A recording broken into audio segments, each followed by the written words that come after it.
राम राम बच्चों, welcome back. तो अब हम हैं डे 7 पर। तो डे 7 में हम पढ़ने वाले हैं। आज हम देखेंगे इंटरेस्ट ऑन ड्राइंग्स कि इंटरेस्ट ऑन ड्राइंग्स का कैलकुलेशन कैसे होता है। ठीक है। अब ड्राइंग्स बोले तो क्या था? ड्राइंग्स बोले तो वो चीज़ें हुआ करती थी जो पार्टनर अपने पर्सनल यूज़ के लिए चीज़ों को निकालता था। इधर इट विल बी कैश और काइंड, या तो कोई सामान लेके जा रहा है या फिर कैश लेके जा रहा है। कहाँ से लेके जा रहा है? बिजनेस के अंदर से। किसके लिए? अपने पर्सनल यूज़ के लिए। तो ऐसी कोई भी चीज़ होती है तो उसको हम बोलते हैं ड्राइंग्स। ठीक है। अब इसका कैलकुलेशन कैसे होता है? जैसे हमने देखा था कि अगर पार्टनरशिप एग्रीमेंट है, डीड बनी हुई है तो क्या करेंगे, डीड नहीं बनी हुई है तो क्या करेंगे। But what if this partner uses business cash और बिजनेस काइंड, तो बिजनेस उन चीज़ों का पैसा कैसे लेगा? ठीक है। अब बहुत बार ऐसे होता है ये केसेस में कि बिज़नेस कभी भी अपना प्रॉफिट मार्जिन नहीं देखता इस केस में, क्योंकि बिज़नेस पार्टनर को एज अ वो एक रिलेशन बिल्ड होने के कारण वो वैसे ही ट्रीट करते कि चलो अपना बच्चा ही है, संभाल ही रहा है, ठीक है, तो अब इससे ज़्यादा क्या कमाना। तो जनरली इसका ट्रांजैक्शन जो भी होता है वो कॉस्ट टू कॉस्ट ही होता है, पर बिजनेसमैन इन चीज़ों के पैसे उस टाइम पे नहीं डालता बिज़नेस के अंदर। ठीक है। तो बिज़नेस की वो इनकम नहीं शो होती है। पर बिज़नेस जब सारा अपना फाइनेंशियल स्टेटमेंट प्रिपेयर करता है तो ये सारे अकाउंट में चीज़ें लेता है, इनका कैलकुलेशन भी करता है। अब इनका कैलकुलेशन ये करता है कि अगर कैपिटल डाल रहा है कोई बिजनेसमैन बिज़नेस के अंदर, बिजनेसमैन ने बिज़नेस में कैपिटल डाला, पैसा दिया था, तो ये उस पर मांगता था इंटरेस्ट। तो बिज़नेस भी कुछ ऐसा ही करता है। बिज़नेस भी उनसे क्या मांगता है? इंटरेस्ट मांगता है कि आपने भी जो ड्राइंग्स किया, आपने इतने दिनों तक हमारा पैसा या चीज़ यूज़ किया, उसका आपने पैसा तो दिया ही नहीं। अब पैसा नहीं दे रहे हो तो आप हमें क्या दो? पैसा तो दो ही दो, उसके साथ साथ कुछ इंटरेस्ट भी चार्ज होगा। ठीक है। ये नॉर्मल कोर्स ऑफ बिज़नेस है, नॉर्मल एक्शन है बिज़नेस के अंदर। अब हमने पढ़ा था कि ड्राइंग्स दो तरीके से होता है, या तो ड्राइंग्स होगा ऑन कैपिटल, इधर it will be charge on capital और it will be charge on profit. ठीक है। तो अगर कैपिटल पे चार्ज होता है तो हमने वो फिक्स्ड और फ्लक्चुएटिंग कैपिटल मेथड देखा था। कैपिटल पे अगर ड्राइंग चार्ज होएगा तो कैपिटल अकाउंट पे जाएगा, और प्रॉफिट पे ड्राइंग अगर चार्ज होता है तो करंट अकाउंट में जाएगा, फिक्स्ड और फ्लक्चुएटिंग वाला। ये हमने फिक्स्ड और फ्लक्चुएटिंग किया था हमने शायद तक डे 5 पे, तो जाके एक बार डे 5 वाला वीडियो देख लेना, समझ जाएगा। तो ये चीज़ है। अब इसका कैलकुलेशन कैसे होता है? इंटरेस्ट ऑन ड्राइंग का कैलकुलेशन होगा कैसे? अगर कंपनी इंटरेस्ट चार्ज करती है तो कंपनी इंटरेस्ट चार्ज करेगी कैसे? कंपनी इंटरेस्ट चार्ज दो मेथड से करती है। ठीक है। पहला मेथड है उसका प्रोडक्ट मेथड। अब प्रोडक्ट मेथड है उसका पहला, जिसमें उसके दो मेथड है। प्रोडक्ट मेथड के अंदर पहला है सिंपल मेथड। ठीक है। पहला है सिंपल मेथड और दूसरा खुद ही वो प्रोडक्ट मेथड ही एक मेथड है बिजनेस का। तो पहला मेथड कौन सा है? सिंपल मेथड, और दूसरा है प्रोडक्ट मेथड। पहला मेथड है सिंपल मेथड, दूसरा है प्रोडक्ट मेथड। किसका? पहला जो प्रोडक्ट मेथड है। अब दूसरा जो मेथड है वो है एवरेज प्रोडक्ट मेथड, या एवरेज पीरियड बोलते हैं इसे, प्रोडक्ट नहीं बोलेंगे अपन, तो अपन क्या बोलते हैं? Average period method. तो ये दो मेथड है मेरे ड्राइंग का कैलकुलेशन करने के लिए कि बिज़नेस अगर पैसा लेगा तो बिज़नेस पैसा कैसे लेगा, या कोई बिज़नेस पैसा चार्ज करेगा तो बिज़नेस पैसा कैसे चार्ज करेगा। तो बिज़नेस पैसा ऐसे चार्ज करता है। इसके दो मेथड हैं। कौन सा? पहला है प्रोडक्ट मेथड, दूसरा है एवरेज पीरियड मेथड। अब हमने ये भी कर लिया, ये दोनों मेथड भी देख लिया। प्रोडक्ट मेथड में क्या होता है कि कोई भी, अब ड्राइंग्स कैसे होती है कि हर एक पार्टनर सेम टाइम पे ड्राइंग्स नहीं करता ना यार। अब अपना फाइनेंशियल ईयर अगर मैं बात करूँ तो अप्रैल से लेके कब तक होता है? अप्रैल से लेके मार्च तक होता है। ठीक है। वो भी अगर ये अप्रैल 2025 है तो मार्च में ख़त्म होगा अप्रैल 2026 के अंदर। तो ये मेरा फाइनेंशियल ईयर होता है। अभी इस फाइनेंशियल ईयर की अगर मैं बात करूँ तो फाइनेंशियल ईयर तो ऐसे ही चलेगा ना यार, अप्रैल से मार्च, मतलब 2025 के 9 महीने और 2026 के 3 महीने, ऐसे करके मेरे टोटल 12 मंथ्स होते हैं एक फाइनेंशियल ईयर के अंदर। अब ये देना क्यों ज़रूरी होता है बिज़नेस को एक फाइनेंशियल ईयर के अंदर? ताकि बिज़नेस उस पर्टिकुलर ट्रांजैक्शन को जज कर पाए कि भाई इसमें हमने किया क्या था या हुआ क्या था। तो ये सारी चीज़ें, ताकि जज करने में आसानी हो जाए। ये मेरा फाइनेंशियल ईयर है। तो प्रोडक्ट मेथड और एवरेज पीरियड मेथड, जिसमें सिंपल आता है, जिसमें सिंपल प्रोडक्ट मेथड है और प्रोडक्ट मेथड है, और दूसरा है मेरा एवरेज पीरियड मेथड। तो अब कैलकुलेशन होगा कैसे? अब प्रोडक्ट मेथड की जब मैं बात करता हूँ तो प्रोडक्ट मेथड का मतलब होता है कि हाँ, जैसे मैं ये बता रहा था कि ड्राइंग्स या तो इक्वल इंटरवल्स पे होंगे या अनइक्वल इंटरवल्स पे होंगे। ठीक है, ड्राइंग्स जो भी पार्टनर ड्राइंग्स करता है वो या तो इक्वल इंटरवल पे करेगा या अनइक्वल इंटरवल पे करेगा। जब वो इक्वल इंटरवल पे करता है, इक्वल इंटरवल का मतलब होता है कि मान लो कि उसने अप्रैल में 1 तारीख को ड्राइंग किया, उसने मई में भी 1 तारीख को ड्राइंग किया, उसमें जून में भी 1 तारीख को ड्राइंग किया, ऐसे वो मंथ के फर्स्ट डे पे ड्राइंग कर रहा है या मंथ के एंड डे पे ड्राइंग कर रहा है, इधर 30 और 31, जहाँ भी 31 आएगा वह 31 लिख लेना। तो या तो स्टार्ट के ही महीने में, हर महीने के स्टार्ट में वो ड्राइंग्स कर रहा है, कुछ पैसा या कुछ सामान विड्रॉ कर रहा है बिजनेस से अपने पर्सनल यूज़ के लिए, या फिर वो एंड डे पे ड्राइंग कर रहा है। तो ये होता है, या तो वो रेगुलर इंटरवल्स पे करेगा या तो वो इरेगुलर इंटरवल्स पे करेगा, जिसको हम ऐसे भी बोलते हैं कि रेगुलर ड्राइंग्स और इरेगुलर ड्राइंग्स। तो ये तो मेरे रेगुलर ड्राइंग्स की बात हो गई इक्वल। अनइक्वल इंटरवल्स या इरेगुलर ड्राइंग्स में क्या होता है कि कोई टाइम फिक्स नहीं होता। मान लो उसने अप्रैल में 1 तारीख को किया, मई में वो 15 तारीख को कर रहा है, जून में वो 30 तारीख को कर रहा है, फिर वापस जुलाई में उसने 25 तारीख को ड्राइंग कर लिया। तो ऐसे कोई इंटरवल फिक्स नहीं है। और इसमें बहुत बार ऐसा भी होता है कि अमाउंट भी फिक्स नहीं होता। तो हमें एज पर उसके हिसाब से कि रेगुलर इंटरवल है, इरेगुलर इंटरवल है, रेगुलर ड्राइंग से इरेगुलर ड्राइंग से अमाउंट सेम है या नहीं है, हमें इतनी सारी चीज़ें देखने के बाद हमें देखना पड़ता है कि हम प्रोडक्ट मेथड यूज़ करें या एवरेज मेथड यूज़ करें। तो अब ये देखते हैं कि प्रोडक्ट मेथड और एवरेज मेथड होता कैसे है। ठीक है, तो इसको क्वेश्चन से भी समझ लेते हैं। अब क्वेश्चंस क्या होंगे, क्वेश्चन कैसे होंगे, तो ये रहा मेरा क्वेश्चन। अब क्वेश्चन में क्या दिया हुआ है मेरे को, देखो यहाँ पे क्वेश्चन है मेरे पास, इलिस्ट्रेशन 29 दिख रहा होगा आपको, जिसमें मैं कैलकुलेशन की बात कर रहा हूँ। तो कैलकुलेशन कैसे होगा, अब क्वेश्चन में मेरे को क्या समझ में आ रहा है कि if a partnership in a partnership, अगर कोई भी पार्टनरशिप के अंदर partners are charge interest on drawing at the rate 15% पर एनम। अब अगर आपके पास पार्टनरशिप डीड बना हुआ है तो ये रेट ऑफ इंटरेस्ट मेंशन होगा। पर मान लो अगर आपके पास पार्टनरशिप डीड है ही नहीं, तो क्या करेंगे। तो वो सिनेरियो में भी अपन देखेंगे कि जब पार्टनरशिप डीड नहीं होगा। ये वाले वो एग्जांपल्स है जिसमें अपने पास पार्टनरशिप डीड है, क्योंकि अपने पास चीज़ें अवेलेबल है, मेंशन की हुई है क्वेश्चन के अंदर। अकाउंट्स का बहुत बेनिफिट है ये कि सारी चीज़ें क्वेश्चन में ऑलरेडी मेंशन की हुई होती है। तो चीज़ें जब क्वेश्चन में मेंशन की होती है तो वो तो बहुत और ही अच्छा हो जाता है कि कोई पार्टनरशिप है जिसके अंदर पार्टनर चार्ज कर रहे हैं इंटरेस्ट ऑन ड्राइंग 15% पर एनम के हिसाब से, और उनका ईयर एंड हो रहा है 31 मार्च 2023 पे। अब पार्टनर विड्रॉ एज फॉलोइंग। अब पार्टनर विड्रॉ कैसे करता है, ठीक है, उसने पार्टनर ने विड्रॉ कैसे किए होंगे। अब अगर मैं पहले और डेट की बात करूँ तो उसने पहला विड्रॉ किया था 1 मई 2022 को, कितना अमाउंट विड्रॉ किया था 2000 रुपीज़। फिर उसने दूसरा जो ड्राइंग किया वो किया 1 अगस्त को, जो है 5000 रुपीज़ का। फिर उसने तीसरा ड्राइंग जो किया वो है 30 सितंबर, जो भी है 2000 रुपीज़। फिर उसने 31 जैन को किया, वो भी है 6000 रुपीज़। एंड फिर 31 मार्च को जो है 2000 रुपीज़। अब determine the amount of interest chargeable from the partner. तो अपन को कितना उन पे इंटरेस्ट चार्ज करना है। तो अब ये भी देखना है कि हमें इंटरेस्ट कितना चार्ज करना है। तो अगर मैं इंटरेस्ट चार्ज करने की बात करूँ तो अब ये इंटरेस्ट चार्ज होगा कैसे, ये है सिंपल मेथड। ये कौन सा है, सिंपल मेथड। क्वेश्चन हमने देख लिया, अब सॉल्यूशन देख लेते हैं कि उसका सॉल्यूशन कैसे होगा। तो जब मैं ये मेथड की बात करता हूँ, सिंपल मेथड पहला मेरा है simple product method. Simple product method, जब मैं सिंपल प्रोडक्ट मेथड की बात करता हूँ तो मेरा ड्राइंग कैसे होगा। तो मेरे पास डेट में क्या क्या था कि उसने ड्राइंग कब कब किया, मेरे को ये देखना था। तो मेरा ये पहला डेट था 1 अप्रैल को ड्राइंग किया था, नहीं 1 मई को किया था उसने। 1 मई को एक ड्राइंग किया था, फिर उसने किया था 1 अगस्त को एक ड्राइंग किया था। तीसरा उसने ड्राइंग किया था 30 सितंबर को। फोर्थ उसने ड्राइंग किया था 31 जैन को। और अगला जो उसने ड्राइंग किया था वो किया था 31 मार्च को। ये बन गया मेरा डेट का कॉलम। अब मैं बात करूँ तो अमाउंट क्या क्या उसने, या जो भी पार्टनर है एक पार्टनरशिप के अंदर, उस पार्टनर ने अमाउंट क्या क्या निकालते हैं। जब 1 मई की बात करता हूँ तो उसने अमाउंट विड्रॉ किए थे 2000 रुपीज़। 1 अगस्त उसने 5000 रुपीज़ विड्रॉ किए थे। 30 सितंबर को उसने 2000 रुपीज़ विड्रॉ किए थे। 31 जैन को उसने 6000 रुपीज़ विड्रॉ किए थे। और 31 मार्च को उसने 2000 रुपीज़ विड्रॉ किए थे। ये एक फाइनेंशियल ईयर का। अब 1 मई अगस्त सितंबर दैट विल कम अंडर 2022, और जैन और मार्च आ जाएंगे 2023।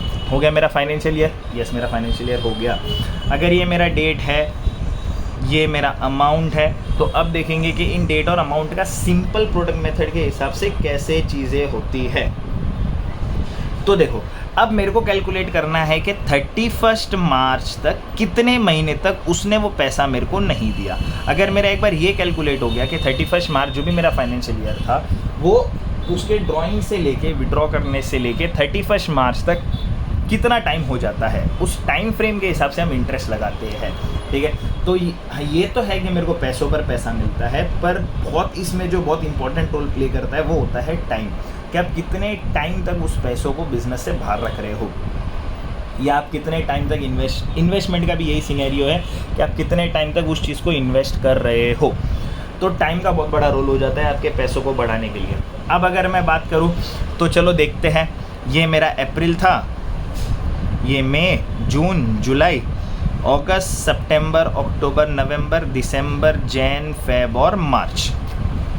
ये मेरे 12 मंथ्स है, अप्रैल, मई, जून, जुलाई, अगस्त, सितंबर, अक्टूबर, नवंबर, दिसंबर, जैन, फेब और मार्च। अब मैंने अगर फर्स्ट मई को किया था तो फर्स्ट मई तो यहाँ हो गया मेरा, ये फर्स्ट मई है मेरा। अगर मैंने फर्स्ट मई को कोई ड्राइंग किया तो उसके बाद कितने महीने बचे? एक तो मई पूरा काउंट हो गया क्योंकि फर्स्ट मई को ड्राइंग किया था, तो 1 2 3 4 5 6 7 8 9 10 और मई पूरा महीना जो हो गया वो। तो अगर मई फर्स्ट को किया तो फुल मंथ काउंट हो जाएगा। तो एक तो यही हो गया, 2 और 3 4 5 6 7 8 9 10 और 11, मतलब 2000 रुपया जो मैंने निकाला था वो 11 मंथ्स पहले निकाला था। मतलब 11 महीने से मैंने बिज़नेस को कोई भी पैसा तो रिटर्न दिया ही नहीं है, पैसा तो छोड़ो, तो बिज़नेस उस 11 मंथ के हिसाब से कैलकुलेट करेगा। ठीक है, ज़्यादा लालच नहीं है बिज़नेस को, ज़्यादा पैसा नहीं लेता बिज़नेस। 5000 उसने 1 अगस्त को किया था, 1 अगस्त यहाँ हो गया, जून, जुलाई, अगस्त। अब 1 अगस्त बोले तो अगस्त भी काउंट में तो आएगा, कैलकुलेट तो होगा अगस्त भी। तो जब काउंट में आता है तो अगस्त काउंट में कैसे आता है? तो 1 अगस्त, सितंबर, अक्टूबर, नवंबर, दिसंबर, जैन, फेब, मार्च, मतलब 1 2 3 4 5 6 7 और 8। तो इस जो 5000 विड्रॉ किए थे वो 8 मंथ्स तक पार्टनर के पास थे, 8 महीने तक पार्टनर ने वो पैसे नहीं दिए थे। ठीक है, this 2000 for 11 months, this 5000 for 8 months. अब बात करते 30 सितंबर। देखो ये एंड ऑफ द मंथ आ गया, एंड ऑफ द मंथ मतलब यहाँ पे। अब अगर यहाँ पे बात करूँगा तो सितंबर तो पूरा चला गया ऑलरेडी, जो चला गया उसका पैसा क्यों लेगा बिज़नेस नहीं लेता, बिज़नेस बहुत अच्छा होता है। ठीक है, तो बिज़नेस उस चीज़ का पैसा कैलकुलेट नहीं करता। तो सितंबर तो गया, तो सितंबर छोड़ दो। अक्टूबर, नवंबर, दिसंबर, जैन, फेब, मार्च, मतलब 1 2 3 4 5 और 6 महीने के हिसाब से कैलकुलेट करेगा कि 6 महीने का अपन को कितना इंटरेस्ट बनता है। फोर्थ जब ड्राइंग किया वो क्या था, 31 जैन यहाँ आ गया वापस। 31 जैन बोले तो एंड ऑफ द मंथ है, 31 जैन पूरा जैन जा चुका है तो जैन कैलकुलेट नहीं होगा, सिर्फ फेब और मार्च होगा, मतलब 2 मंथ्स के लिए इसका इंटरेस्ट कैलकुलेट होगा।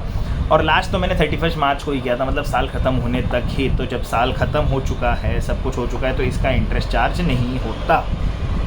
हाँ, नेक्स्ट ईयर में चार्ज करूँगा अगर तब तक वो पैसा नहीं देता, पर उसका वो वहाँ तक जाता ही नहीं है बिज़नेस। ये सारी चीज़ें बिज़नेस एक फाइनेंशियल ईयर के अंदर सारी सेट ऑफ करने की बात करता है या सेटलमेंट करने की बात करता है। तो 2000 rupees for 11 months, 5000 rupees for 8 months, 2000 rupees for 6 months, 6000 rupees for 2 months and 2000 rupees for 0 month. अब ये कैसा है कि ये अलग अलग टाइम फ्रेम में ड्राइंग्स हुई थी, ये एक टाइम फ्रेम में ड्राइंग नहीं हुई थी। अलग अलग टाइम फ्रेम का मतलब होता है कि एक 1 मई को हुई, तो दूसरी 1 अगस्त को, तीसरी 30 सितंबर को, फिर 31 जैन को। तो ये पीरियड बहुत अलग अलग था, फाइनेंशियल ईयर की था, पीरियड में चेंजेस आ गया, मंथ्स में चेंजेस आ गए। अगर हाँ ये ऐसा होता कि बिगनिंग ऑफ द मंथ ही होता या एंड ऑफ द मंथ ही होता तो कैलकुलेशन में हम वैसे करते। ठीक है, पर ये वैसे नहीं था, तो हमें सिंपल प्रोडक्ट मेथड कैसे जाएंगे। मान लो कि ये चीज़ें ऐसे हुई थी। अब सिंपल मेथड के लिए सिंपल मेथड का मतलब ही होता है कि अमाउंट ऑफ इंटरेस्ट कैलकुलेट करने के लिए एक सिंपल सा फॉर्मूला लगाना पड़ता है, अमाउंट ऑफ ड्राइंग, ठीक है, या ड्राइंग का अमाउंट जो भी होगा into rate of interest, into क्या, रेट ऑफ इंटरेस्ट आ गया, और इनटू नंबर ऑफ मंथ्स उसने जो भी विड्रॉ करके रखा होगा, कितने नंबर ऑफ मंथ्स के लिए वो विड्रॉ किया। तो मेरा फॉर्मूला क्या बन गया, कितना अमाउंट उसने ड्राइंग किया, क्या रेट ऑफ इंटरेस्ट पे, और कितने महीने तक उसने वो पैसा अपने पास रखा था। तो let's see, amount of drawing first की बात करूँ तो amount of drawing was 2000 rupees. Rate of interest इन्होंने मेरे को बोला हुआ है कि ये क्वेश्चन में 15% पर एनम, पार्टनरशिप में ऑलरेडी डिसाइड था डीड में कि कोई भी पार्टनर ड्राइंग्स करता है तो 15% पर एनम के हिसाब से अपन इंटरेस्ट चार्ज करेंगे। तो 15% पर एनम के हिसाब से अगर मैं इंटरेस्ट चार्ज करूँ तो कैसे होगा, 2000 rupees for 15 months. 15 rate of interest is 15%। 15% is 15/100 into कितने मंथ्स के लिए, 11 मंथ्स। टोटल साल में कितने होते हैं, 12, मतलब 12 महीनों में से 11 महीने तो उसने वो पैसा अपने पास ही रखा, ठीक है। जब मैं ये सारी कैलकुलेशन करता हूँ, ये ज़ीरो कट पुट के, या जैसे भी 3 4 ज़ा 3 5 ज़ा 4 1 ज़ा 4 5 ज़ा 25 11 ज़ा जो भी आता है मेरा, ये लगभग आ जाएगा मेरे को 275 रुपीज़ का इंटरेस्ट चार्ज हो जाता है। मतलब अगर पार्टनर ने 2000 रुपीज़ लिए है 11 मंथ्स पहले, तो उसका कैलकुलेशन इंटरेस्ट अगर चार्ज होता है एट द रेट 15% पर एनम पर, इस पे इंटरेस्ट चार्ज होएगा 275 रुपीज़ का। सेम दूसरा जो ड्राइंग किया था पार्टनर ने 5000 रुपीज़ फॉर 8 मंथ्स, वो भी ऐसे ही कैलकुलेट होंगे। Amount of drawing was 5000 rupees, interest मेरा सेम है 15%, पर मंथ्स डिफरेंट हो जाएगा। इसमें इसने 8 महीने के लिए ही वो ड्राइंग किया था, तो 8/12 is an total number of months in a year. तो जब मैं इसका कैलकुलेशन करता हूँ तो ये मेरा लगभग आ जाता है 500 रुपीज़, मतलब 8 महीने का इस 5000 पे उसे इंटरेस्ट कितना देना पड़ेगा, 500 रुपीज़। कैलकुलेशन देख लो, ऐसे कुछ तो कैलकुलेशन हो जाएंगे वापस, 4 ज़ा 5 ज़ा 1 ज़ा 2 ज़ा 10 और 50 इंटू इस 500, तो ऐसे आ गया मेरा इसका 500 का इंटरेस्ट।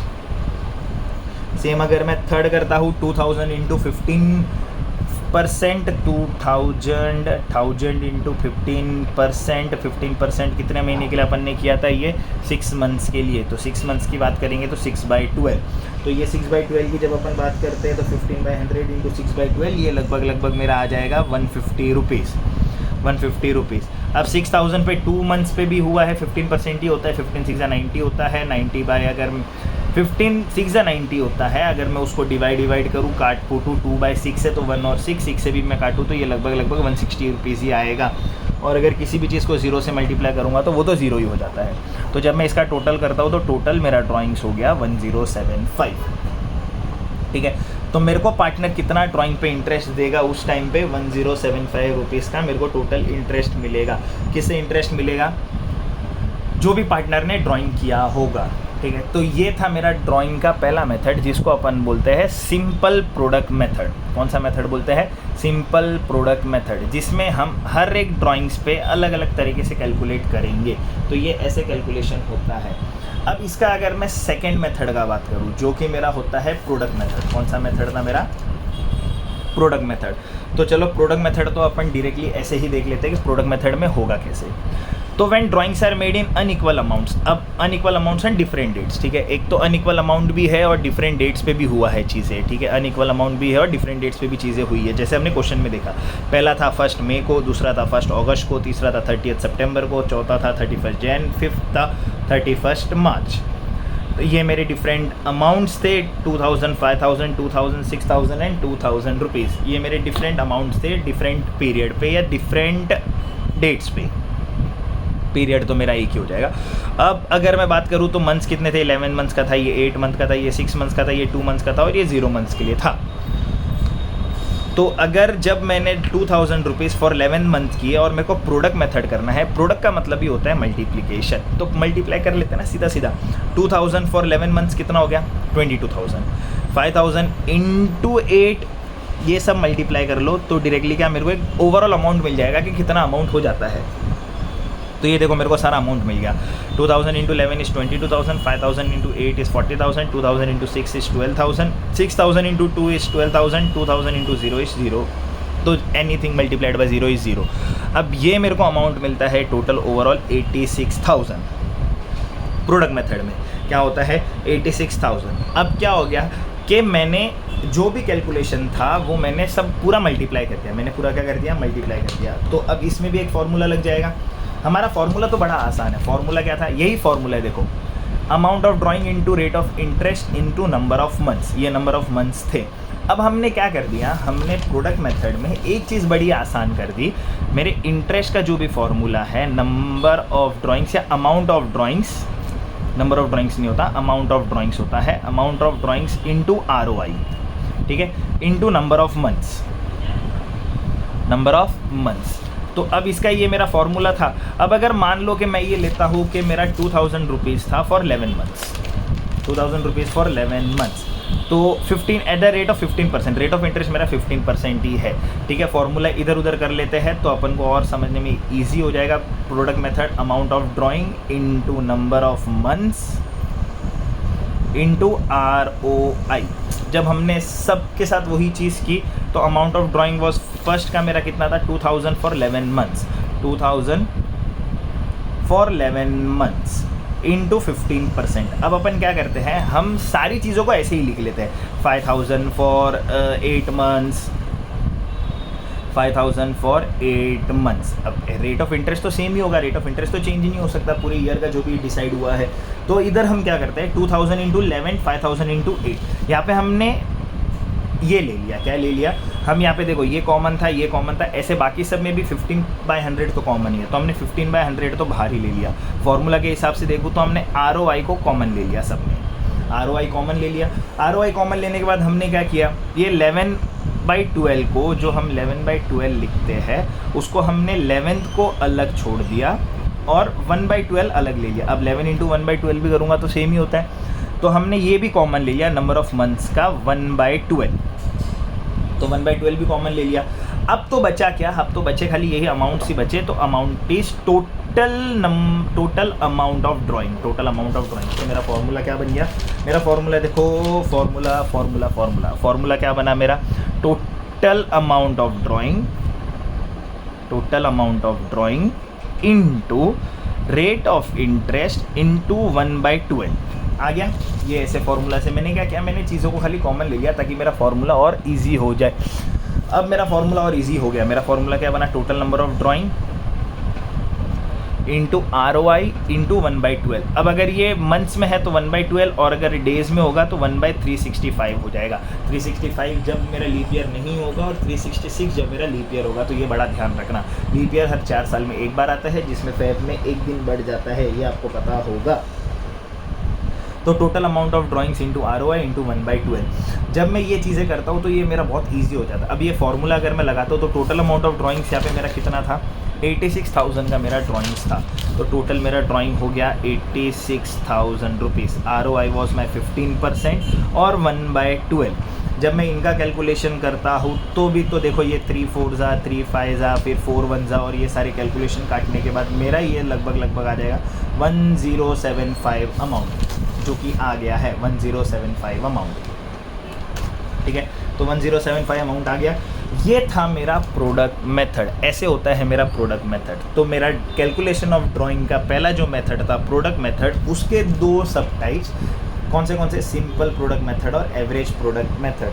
तो ये है मेरा सिंपल मेथड, ये तो मेरा ड्राइंग्स है, ये प्रोडक्ट मेथड के 2 मेथड्स है, अनइक्वल और इक्वल ड्राइंग्स। फॉर्मूला हमने बताया, हमने एक सम यहाँ पे सॉल्व किया है ना, और हमने यहाँ पे प्रोडक्ट मेथड का भी एक सम देख लिया, जिसमें हमने फार्मूला बनाना भी सीख लिया कि फार्मूला होएगा कैसे।